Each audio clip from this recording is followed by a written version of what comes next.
Hi everyone. Today I'm going to be using a photocopy color paper. It's got a shiny and then a dull or matte side. I'm actually going to use the matte side for this piece. I'm using a Lazy Susan that I've covered in some press and seal to protect it, and I'm using Scotch tape to stick down the shiny side of the paper, that photo paper, onto my Lazy Susan.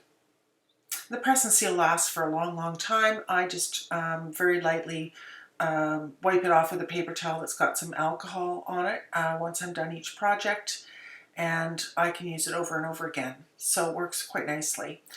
I've got my alcohol ink tool by Tim Holtz and a little cotton pad that goes on it. I'm actually going to use the pad that's already on it, but I thought I'd show you a clean one. And there's isopropyl alcohol or rubbing alcohol. Mine is 91%, which I'd suggest you get at least, not 75 like some pharmacies. I showed you the mini mister, which I won't be using.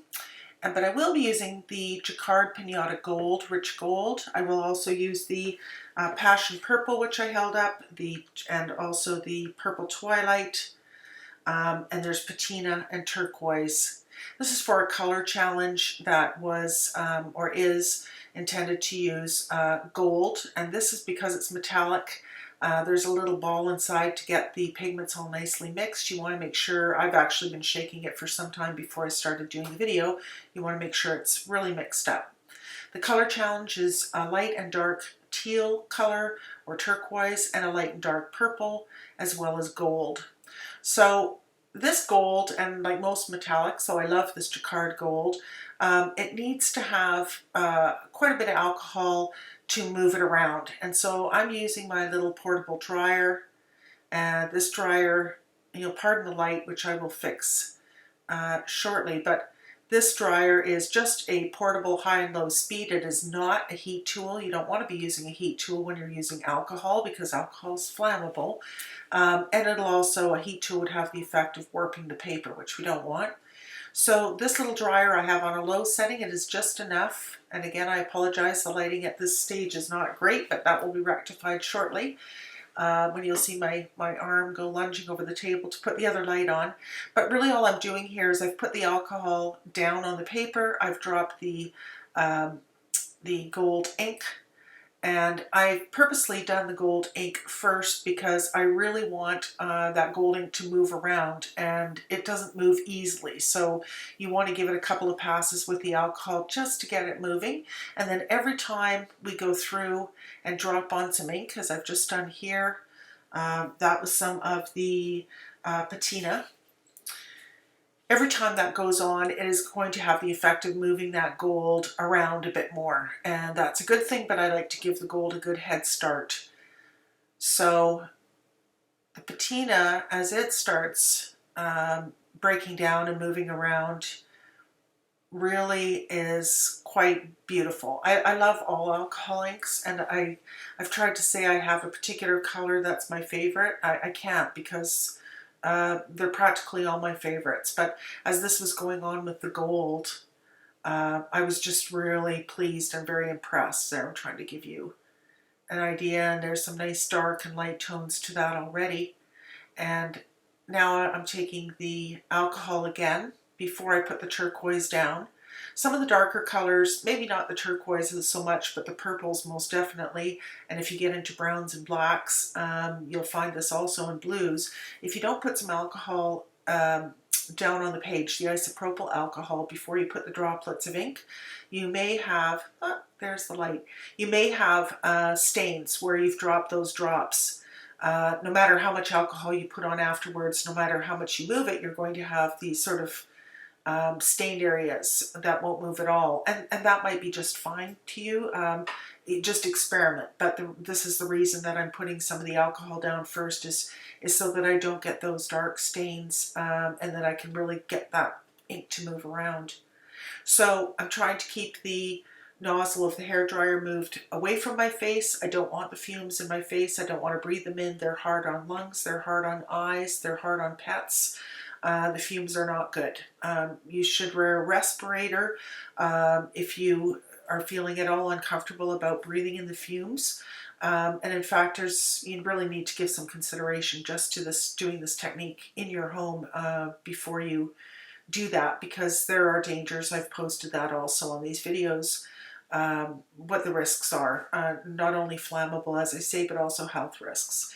So you won't hear it on this video because I have removed all of the sound, so you can't hear my hair dryer, but you also can't hear the birds outside because I have the door in my studio open to the great outdoors today. I also have 2 air exchange systems, very high powered ones, in my studio, and those are going, but you can't hear them again because I've removed that sound from this video, and I'm editing it by narrating over top. So I'd just like you to know about all the safety considerations if you have pets. Alcohol fumes are not good for them, birds in particular. So now I'm moving on. I've dropped both of the teal colors, and this one is the purple twilight, which again I'll say is one of my favorite colors, but really it's quite a beautiful purple. And you saw me first of all place the isopropyl alcohol down, and I've put the droplets in the alcohol and am again moving it around, trying to keep a manageable amount of alcohol on the page, easy to overdo, and once you overdo, it's also difficult to control.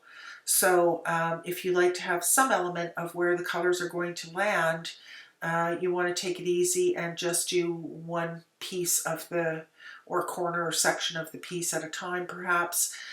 For the sake of this video, I wanted to do things in a relatively short period of time. I'm trying to keep the videos down less than 12 minutes. And there you can see as it's taking shape, we now have the 2 of the colors of the turquoise, the patina, as well as the actual turquoise by Ranger. I've put in the purple twilight, and so the last color of purple is by Jacquard, and it's called Passion Purple, and it is a very deep color. Again, I'm dropping it. You can see much smaller drops because it is really dark, and I'm putting it on where I've already dropped some of the isopropyl alcohol, letting it have a chance to move around a bit, and in with the travel dryer. A lot of people ask what the brand of dryer is. I don't know, I'm sorry. Any of the markings, it's very old. It's probably 20 years old. It was sitting in a cupboard for probably 18 of those years, and just not being used. And so when I started using alcohol inks and realizing that a tool like this would be quite helpful, I realized that I had this very small dryer. So it is not a heat tool, as I pointed out earlier, and it really is just a dryer. If you can find one with a cool setting, that's even better, because the hot setting or warm, this actually is just high and low, and they're not very hot. Like, they would certainly not burn your head, but they do have the effect, even with just a mild amount of heat, of creating more fumes, and so with the alcohol, and so you want to be careful of that.